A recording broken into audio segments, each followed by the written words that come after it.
শান্তি সৌহার্দ্য প্রত্যাশার মাধ্যমে শেষ হলো 2016 সালের বিশ্ব ইজতেমা।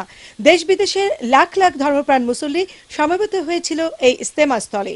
সারা রাত ইবাদত বন্দেগীর পর ফজরের নামাজের পরপরই আম বয়ান শুরু হয়। ঠিক বেলা 11টার সময় শুরু হয় আখেরি মোনাজাত। ধর্মপ্রাণ মুসল্লি ইহকালের মঙ্গল এবং পরকালের শান্তির জন্য মহান আল্লাহ তাআলার কাছে দুহাত তুলে মোনাজাত করেন।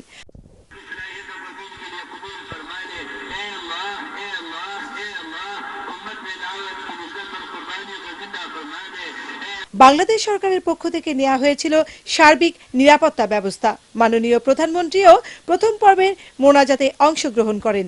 তবে মহিলাদের এখানে বসার ব্যবস্থা না থাকায় অনেককে কষ্ট করে দূরে বসে মোনাজাতে শরিক হন। সারা বিশ্বে যখন জঙ্গিবাদ, উগ্রবাদ, সহিংসতার খবর শোনা যাচ্ছে, ঠিক তেমনি সময় শান্তিপূর্ণভাবে শেষ হলো 2016 সালের বিশ্ব ইজতেমা।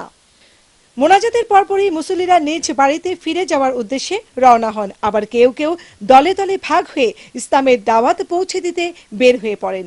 মুসল্লিরা সবাই আশা করছেন আগামী বছর তারা আবারও ফিরে আসবেন শান্তির বার্তা নিয়ে।